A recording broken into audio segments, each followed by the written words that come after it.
What's going on, guys?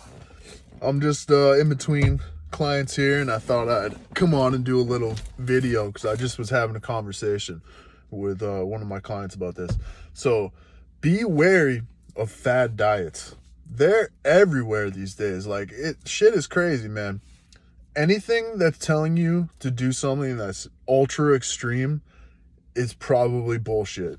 So examples of this would be like keto diet,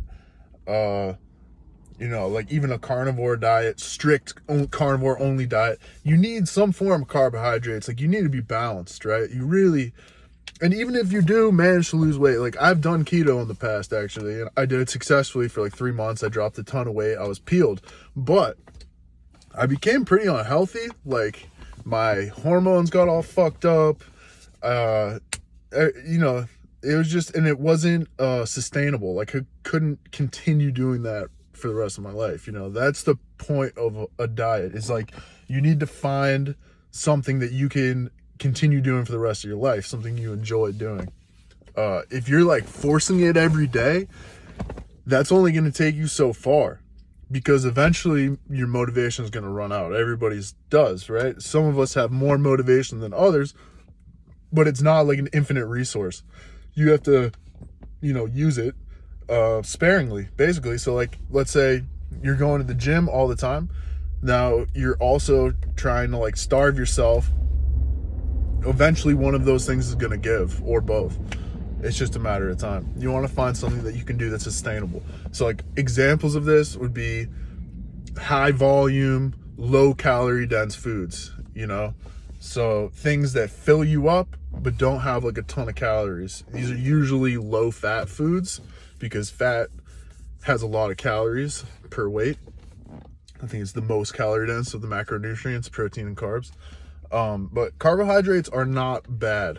There's a huge misconception right now going on in the fitness world that carbohydrates are bad. So this couldn't be further from the truth. Carbohydrates are really important for building muscle, right? Like, the muscle is made of glycogen, which is like basically carbohydrates. Like, you need it. When I was on keto and I was peeled, right, I was super shredded, but I looked very flat. I had like no roundness in my muscles. I wasn't very strong either. Like, you need carbohydrates. If you're gonna do a form of keto, they've even shown this with studies now, you should really be consuming carbohydrates in and around your workouts at the very least. I think they say like 50 to 100 grams, something like that. But I'd say definitely more than that. You definitely need to eat more than that. Definitely want to be consuming enough protein, anywhere from like, I think it's 0.8 grams all the way up to a gram per pound of body weight.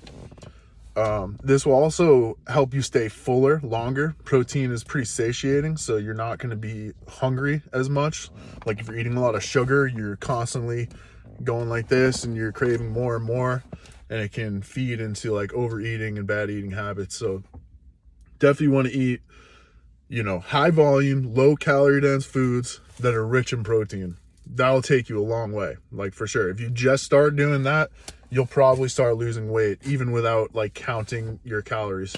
But everyone, really, you should work towards finding out what your caloric need is. Like, how many calories do you need at rest to maintain your current body weight? Because once you figure that out, you can start scaling it back if you want to lose weight.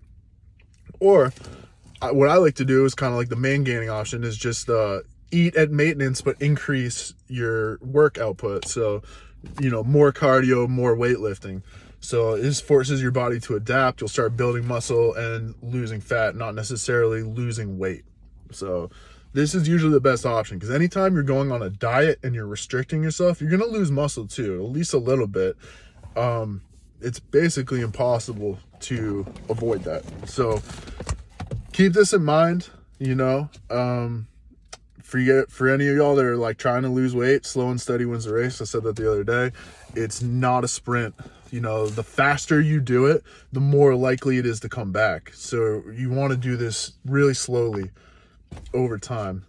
Make sure it's sustainable. Okay. These are like supposed to be life changing changes, right? Things that we can do that we'll continue to do for the rest of our life. Things that we can like improve on for the rest of our lives. That's really how we can achieve our goals in fitness, right? And like look and feel good, right? Be healthy, the healthiest versions of ourselves we can be. So with that, I got to go to my next appointment. So I'll see you guys later. Peace.